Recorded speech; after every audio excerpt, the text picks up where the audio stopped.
अस्सलाम वालेकुम। Multi programming और सीपीयू स्केजुलिंग में एक इम्पॉर्टेंट कॉन्सेप्ट है जिसको हम कहते हैं कॉन्टेक्स्ट स्विचिंग या कॉन्टेक्स्ट स्विच। हमने पहले डिस्कस किया कि हर प्रोसेस की एक स्टेट होती है, यानी उसकी ओपन फाइल्स कौन सी हैं, कौन सी इनपुट आउटपुट डिवाइसेस को यूज़ कर रहा है, उसकी मेमोरी लिमिट्स क्या हैं, उसके इंस्ट्रक्शंस क्या हैं, प्रोग्राम काउंटर क्या है, जिसको हमने कहा था कि प्रोसेस कंट्रोल ब्लॉक है। तो प्रोसेस कंट्रोल ब्लॉक किसी भी प्रोसेस की स्टेट को शो करता है। मल्टी प्रोग्रामिंग इन्वायरमेंट का हमें फ़ायदा क्या है कि ये हमें मैक्सिमम यूटिलाइजेशन प्रोवाइड करता है। यानी जब एक प्रोसेस वेट करने लगता है तो सीपीयू आइडल नहीं रहता, बल्कि उस प्रोसेस को सस्पेंड करता है या वेट करने देता है और एक नया प्रोसेस सेलेक्ट करता है। तो जब भी इस तरह की सिचुएशन होती है, सीपीयू एक प्रोसेस से दूसरे प्रोसेस पे स्विच कर रहा है, रैदर दिस के सीपीयू वेट करता रहे उसी प्रोसेस का, सीपीयू प्रोसेसेस को स्विच कर रहा है, एक प्रोसेस को स्टॉप कर रहा है और दूसरे प्रोसेस की एग्जीक्यूशन को स्टार्ट कर रहा है। तो जब भी ऐसी सिचुएशन होगी, सीपीयू एक्चुअली क्या करेगा, जिस प्रोसेस को डी एलोकेट कर रहा होगा उसकी स्टेट को स्टोर करेगा, यानी उसके प्रोसेस कंट्रोल ब्लॉक को स्टोर करेगा, और जिस न्यू प्रोसेस को उसने एग्जीक्यूट करना है उसकी स्टेट को लोड करेगा या उसके प्रोसेस कंट्रोल ब्लॉक को लोड करेगा। तो इस तरह से सीपीयू अपना कॉन्टेक्स्ट चेंज करेगा from one process to another process, क्योंकि हर प्रोसेस को ऑपरेशन परफॉर्म करने के लिए अपने related code, data, stack, heap, memory limits और लिस्ट ऑफ ओपन फाइल्स चाहिए। इसलिए सीपीयू के लिए ज़रूरी है कि जब वो प्रोसेसेस को स्विच करे तो उनके प्रोसेस कंट्रोल ब्लॉक को भी स्विच करे। तो प्रोसेस कंट्रोल ब्लॉक को स्विच करना या कॉन्टेक्स्ट स्विच अगर करवाना एक ओवरहेड है, यानी इसमें कुछ ना कुछ सीपीयू का स्मॉल टाइम रिक्वायर होता है जो वेस्ट होता है। फ्रॉम स्मॉल टाइम के लिए सीपीयू को वेट ज़रूर करना पड़ता है, लेकिन किसी भी मल्टी प्रोग्रामिंग सिस्टम की वर्किंग के लिए ये सबसे क्रिटिकल है।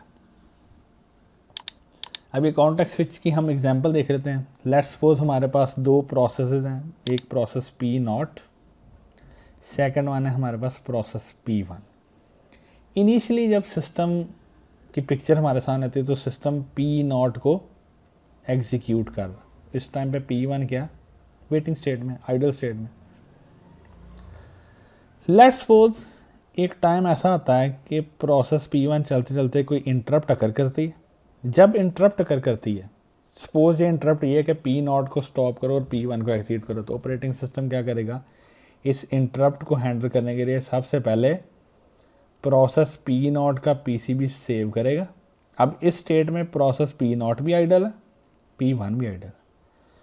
उसके बाद ऑपरेटिंग सिस्टम क्या करेगा, प्रोसेस P1 का जो पीसीबी है उसको लोड करेगा और एग्जीक्यूशन किसकी तरफ शिफ्ट कर जाएगी, प्रोसेस P1 की तरफ। अब देखें प्रोसेस P1 एग्जीक्यूट हो रहा और P नॉट जो है यहाँ पर आइडल है, लेकिन CPU बिजी, CPU सिर्फ इतने टाइम के लिए आइडल हुआ है ये।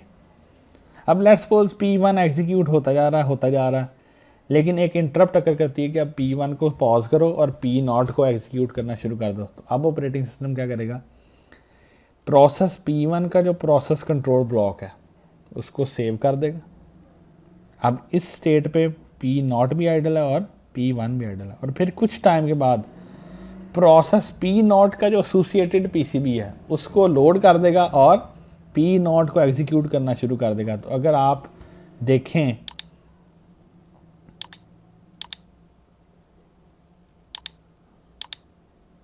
तो यहाँ पर कॉन्टेक्स्ट जो है वो स्विच हुआ।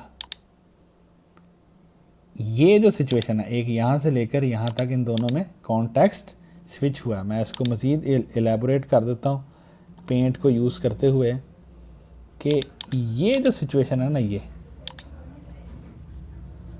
यहाँ पर कॉन्टेक्स्ट स्विच हुआ, यानी सीपीयू ने एक प्रोसेस से दूसरे प्रोसेस पे स्विच किया। इसी तरह यहाँ पर एक और कॉन्टेक्स्ट स्विच अकर किया। तो आप इनको यहाँ पर लिख भी लें कि ये कॉन्टेक्स्ट स्विचेस हैं। तो जब भी कॉन्टेक्स्ट स्विच अकर करता है, ऑपरेटिंग सिस्टम क्या करता है, जो प्रोसेस डी एलोकेट हो रहा होता है या जो पॉज होने जा रहा था उसके प्रोसेस कंट्रोल ब्लॉक को स्टोर कर देता है, और जो रिज्यूम होने जा रहा था या जो एग्जीक्यूट होने जा रहा था उसके प्रोसेस कंट्रोल ब्लॉक को लोड कर देता है। ठीक है जी, तो ये बेसिक प्रोसेस कंट्रोल ब्लॉक का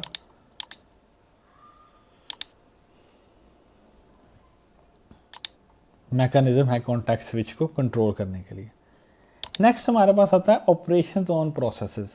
दो तरह के ऑपरेशन हैं, एक प्रोसेस क्रिएशन और एक प्रोसेस टर्मिनेशन। मैं यहाँ पर दोबारा टास्क मैनेजर को ओपन करता हूँ, तो यहाँ पर आपको विन वर्ड नज़र आ रहा, यानी मैंने इसको डबल क्लिक किया तो ये प्रोसेस क्रिएट हुआ, ये प्रोसेस क्रिएशन है। अब मैं लेट्स सपोज इस पर राइट क्लिक करके इसको एंड प्रोसेस करता हूँ, तो ये बेसिकली क्या, प्रोसेस टर्मिनेशन। तो प्रोसेस टर्मिनेशन नॉर्मल भी हो सकती है और अब नॉर्मल भी हो सकती है। नॉर्मल का मतलब ये है कि आपने को वर्किंग की, वो वर्किंग कंप्लीट होगी और आपने अपने प्रोसेस को टर्मिनेट कर दिया है, ये नॉर्मल क्लोजर है। और सेकंड वे में कोई एरर आ गया जिसकी वजह से आपको प्रोसेस को क्लोज करना पड़ा, डेडलॉक कर गया, आपको उस प्रोसेस को किल करना पड़ा, तो ये डिलिबरेट प्रोसेस टर्मिनेशन हो सकती है। तो ये हमारा कॉन्टेक्स्ट स्विच और प्रोसेस कंट्रोल ब्लॉक का जो कॉन्सेप्ट है स्केजुलिंग में, उसको डिस्कस करने पे एक वीडियो थी।